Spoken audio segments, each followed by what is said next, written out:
Dan the Wheelman here, and my very special guest today is Darth Vader's car. Well, not quite. This is actually the 2023 Mercedes-AMG G63, and while it looks square and boxy and old school and all that, beneath all of that wonderful Duplo-ness, there's quite a lot going on, so let's go take a look.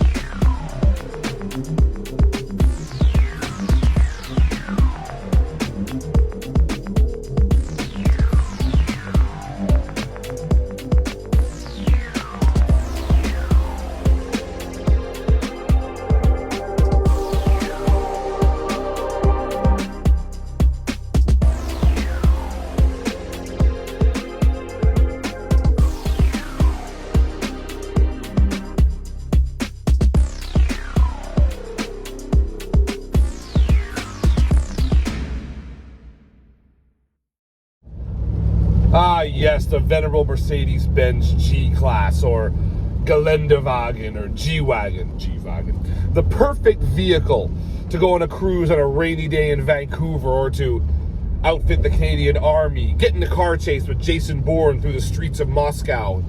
Maybe not that one so much. Or to impress the Shah of Iran, who ordered platoons of these things when it first got released in 1979. Speaking of 1979, up until recently, this thing really hadn't changed all that much since 1979. Same boxy shape with the marker lights on top of the fenders there, solid front axle, 3 locking differentials, all that kind of stuff. Truck-like ride quality, more like tractor-like ride quality. It was built to work well in the desert and so on. Really not a lot of change. Yes, through the years, they made more powerful versions, diesel versions. There was an AMG version, which I'm in now and we'll talk more about later on. Not a lot of change. Up until recently, though, in 2019, they did change the G-Wagon. The casual observer would never really know that the corners are slightly more round. The headlights are different. It's a little bit longer. It's wider. And they've replaced that solid front axle with an independent front suspension, which makes for a much better ride quality. The recirculating ball steering was gone, replaced by a more modern rack and pinion setup. All of this happened. All of this came together to make this a much more tractable vehicle in the city. In fact, there are very few, Mercedes says, carryover parts from the older vehicle. Just the door handles, the spare tire cover back there, and a few other odds and ends. Otherwise, this is an all-new truck, apparently.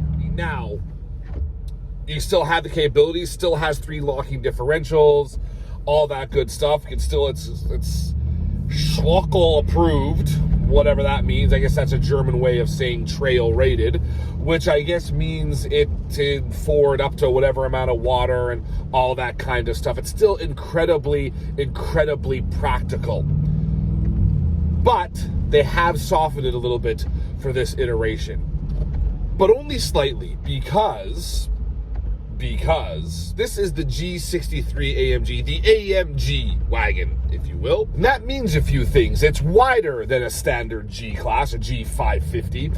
It's got a firmer suspension setup with adaptive dampers. And of course, that also means, perhaps most importantly, that those mad scientists over in Falterbach, Germany have breathed on the V8 and massaged it and given it a couple of turbos and found a way to get 577 horsepower and 627 pound-feet of torque out of it. It's fed to all 4 wheels through a 9-speed automatic transmission, and it makes its presence felt, or heard anyway, through quad tailpipes that sprout out from just ahead of the rear wheels. They are a little more present on the G63 than they are on the G550, and for good reason. This truck, which, while lighter than previous, still weighs almost 6,000 pounds, can do the 0 to 60 mile per hour or 0 to 97 kilometer an hour sprint in less than 4 seconds, 3.9 to be precise. 3.9 seconds, 0 to 60 in an off-road tractor-based thing. What planet are we on? This particular G-Wagon, AMG wagon, looks the part too. It's got the night package, which costs you $2,600, but gives you some matte black touches, a blacked out grille, all that kind of cool stuff. It's also got a $6,000 paint job, which is like this matte black paint job you see. That's $6,000 paint job. It's called Magno or something weird like that, to really, really make it look ultra stealth, hence the black hat and black shirt. They had to kind of match the goings on in here. Black interior, of course, which, by the way, features these seats. These were also new when this vehicle got redesigned in 2019 or for 2019. So that was added comfort. And in this vehicle here, they're actually dynamic, so the side bolsters adjust depending on what you're doing with the vehicle to keep you kind of in place. Not bad, but kind of weird feeling until you get used to it. Tons of headroom, as the G-Class has always had. Not quite so much legroom, though, both front and back. This is a very upright car. All the controls are very upright. The dash, steering wheel, all that kind of stuff. If there were a shift lever here, it'd be pretty upright too, I'm sure. And it means that you're a little more bent at the knees than usual in the back seat. Though I did put both of my kids back there with their car seats. It did work. Not the roomiest place, not as roomy as you think you would be when you consider how big it is or looks from the exterior. But speaking of how big it looks from the interior, you park this beside a Wrangler Unlimited. It actually isn't that much bigger. It might not even be any bigger. It might actually be a little shorter than that vehicle is. And you never think of the Wrangler as this beast of a vehicle. Now, some guys with their Rubicons, or they'll jack it up, put big 35-inch tires and so on it, and that's a different story. But when I think of the Wrangler, I don't think of something like the G-Class. Now, the Ford Bronco, that's a different story, and that actually is bigger than this. That's quite a lot bigger than this is. Even though this is kind of the OG when it comes to these squared off SUVs we're starting to see more and more of these days, a return of these days, I should say. So this isn't actually as massive as you think. Its presence is definitely felt, but when it comes down to the numbers, it's not quite as big. And the main issue I have with that is that my right leg here, I just can't seem to get it comfortable. I'm up against the kind of the firm center stack here. There's a bit of a lip on the center stack where the face of the center stack meets its housing, and it kind of digs into my knee. Don't love it, but these are the sacrifices we make to be driving something as ostentatious as this. We'll delve more into the performance bona fides of this AMG wagon soon, but for now we gotta talk about how it is in the city as I am now. It is so smooth through here. It isn't that much more raucous than a GLS63, the unibody 3-row crossover that Mercedes also makes. It's so much softer. Stuff that used to swear would send the ladder frame G-Wagon, which it still is a ladder frame, it isn't a unibody or anything like that, skipping across the tarmac like a flat stone across a smooth lake. Doesn't do that anymore. It just absorbs bumps, depressed sewer covers, railway crossings, potholes. All of that stuff is swallowed up and spat out like it's nothing. And that's even with big 21-inch rolling stock. You can also get 22s, by the way, but anyway, 21-inch wheels on this thing. It's so smooth through here. It's so much more usable. And the best part about that is, speaking of usable, there used to be even the old truck, there was lots of stuff you liked about it when it comes to in-city work. Because of its short-ish wheelbase and very small overhangs, both front and rear, it was very easy to maneuver through the city. You sit very high so you can see everything very easily. You can park it more easily, all that kind of stuff. And you still have all that, even though it is a little bit longer and wider than previous, you still have all that, but now you've got the comfort as well. So you don't have to be like, well, I can park this thing, but that means I've got to, lose my fillings every time I go for a drive. It is not like that anymore. It's so much smoother now and more well-mannered in this situation. And let's be honest, in North America, it has to be good in the city, because most of the time, these are only going to be driven in the city. All 300 they sell a year, whatever the heck it is is only going to be driven in the city. It's never going to really be pushed in an off-road way like it would be in other parts of the world, I'm sure. So you're never really going to put to use those 3 differentials, all that kind of stuff. That being said, I have gone off-roading in the G-Class before, and obviously it's incredible. Though the approach angles are not as good, to approach and departure, and breakover I think as well, aren't quite as good as they used to be. It's not that much of a difference. It's still fantastic in those circumstances. It can still handle itself over almost anything. It's such a capable vehicle, and you understand why it's done what it's done for so many years. That's just the in-city everyday stuff, which is important, but you're not spending 230 grand, or whatever the heck this is. Actually, I think it might be closer to 260 grand, actually, in Canada. You're not spending that kind of money on an AMG version to be happy in the city with it.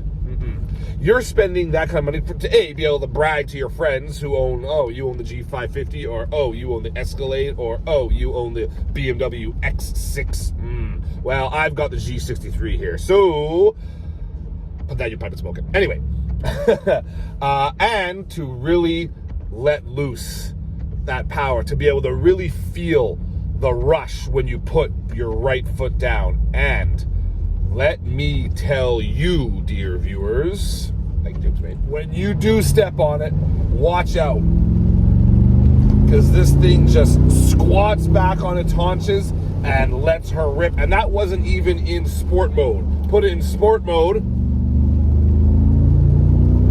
and it's crazier still. Want it to sound crazier? Hit the loud button. And now not only does it pull like a freight train, kind of sounds like one rumbling by as well. This is way too fast for a 6,000 pound vehicle, if we're honest. But people that are buying these, they want that power. They want that slug of force when they hit. There's even paddle shifters here if you want to start exploring the depths of the kind of handling and the driver involvement provided by this Jeep. And it's pretty impressive. The steering has more responsiveness than before. There's a little more feel, actually, which is good. And then, of course, you've got the handling, which we talked about, the adaptive dampers. But not only that, you've got anti-roll bars in the AMG version as well. Couple that with the fatter tires and the wider dimensions, and it actually handled surprisingly well. I took this on a road I normally reserve, and you've seen me drive many times before for sports cars. I did it just almost for you-know-whats and giggles, because I was like, no way. But I got out there, I was like, you know what? This is surprisingly good here. Now, of course, it's still a very tall vehicle. You're gonna have lean through the corners. You're gonna have roll. The thing is like 55 feet tall if it's 1 foot tall. So, you know, that's what you get. So you pay for. You got headroom like this, but not as crazy as it used to be. Surprisingly able through there, and that's on the road. Now, when you think about what that means for off-road, is you get some more stability off the road as well, because you just have that much wider of a footprint, and that's great. So I know, I mean, still, it's hard to justify $260,000 for a vehicle that doesn't have all that much room inside, you know, doesn't look that different than it ever has, and so on and so forth. But they give you a lot of features and a lot of kind of, what's the word I'm looking for here? A lot of, yeah, just a lot of kit for what you're spending on. It's the fact, it's so much more than what it looks like when you take into account the adaptive dampers and the roll bars and the engine, all that kind of stuff, that you're like, oh, kudos to them for pushing forward to it. With it, I should say. It's one of the wonders of the automotive world that this luxury car company still builds basically a military vehicle for the road that people with a lot of money buy. Like, it's an anomaly, the likes of which we haven't seen since the Matrix trilogy. You know what I mean? Like, it's just so strange and almost wonderful. You can now call it a bona fide luxury SUV. Rather than just a pretty cool, if very quirky, Jeep thing, military vehicle that's been given some fancy leather seats. That is that's a rarity in the car world, light truck world, really it is. And sure, I'm all for it. Why not? Stories like this are so fun to tell. God, you gotta love the G-Class. You have got to love the G-Class. My goodness. Of course, there are its shortcomings. In addition to the legroom issue we mentioned, there's other stuff. Forget wireless Apple CarPlay and Android Auto. You don't even have a touch screen here. You've got dual digital displays and you have CarPlay and Android Auto, but it's plug-in only and you have to navigate it with either this pad here on your thumb or with this mouse pad / scroll wheel combo down here. The door handle is awkwardly placed down by your left leg here, and you gotta kind of do some wrist calisthenics or gymnastics to get it open. The doors are light, which is good because it takes quite a heave for them to close against their latches, which I believe has something to do with sealant for water fording or NVH, whatever the case may be. It's great that the rear hatch opens like a barn door. It's good for smaller people who don't want to have to reach up high to pull it down. And it's also good that it opens against traffic if you're parked against the curb in most countries, as opposed to against the curb like the Land Rover Defender, for example. That's all great, but it's not a very big floor back there. And while it sort of is flat, it kind of ends abruptly in a bit of a kind of like on a ledge or with a ledge, essentially. So that's a little bit strange too. It takes 93 octane, which is not cheap, especially these days, and it's got a big tank. You know, we got a twin turbo or bi-turbo, Mercedes speak, V8 here. So yeah, it's gonna, you have to make some sacrifices. But people obviously are willing to do so because they are still selling these and they've been selling these. When you think of all the vehicles that used to be considered the G-Class's competitors that have either left the world completely or have gone on long hiatuses, or even whose manufacturers have left North America completely, it's crazy. The Ford Bronco, Land Rover Defender, Toyota Land Cruiser, Toyota FJ Cruiser, Hummer H2, Hummer H3, Hummer H1, well, Hummer entirely, the Isuzu Trooper, Mitsubishi Pajero, Chevy K5 Blazer, Nissan Xterra. It's crazy. Through all of that, through all of those births and deaths, the G-Class has soldiered on, which never, rare is there a better use of the term than that when it comes talking about a vehicle, through all those years, and is still going today. And not only that, they've already announced there's going to be, I think, an EQG electric version that's going to kind of look like this. Yeah, you're going to lose the loud V8, or maybe you won't. In this day and age of, you know, technological wizardry, they could probably make it sound like a V8 if they wanted to. But you're still going to have that square boxy shape, and you're probably still going to have all the off-road abilities. If they could do it with a GMC Hummer, they could probably do it with this. There's some space in Mercedes world for a vehicle of this stature, which is incredible. Quite incredible. Thanks for tuning into this short look at the 2023 Mercedes-Benz AMG wagon G63. I hope you enjoyed it. If you haven't already subscribed to the channel, please do. If not, no hard feelings, of course. You can follow me on Twitter at Dan the Wheelman and on Instagram at Dan the Wheelman as well. So thanks again for tuning into this video, and until next time, sayonara, folks.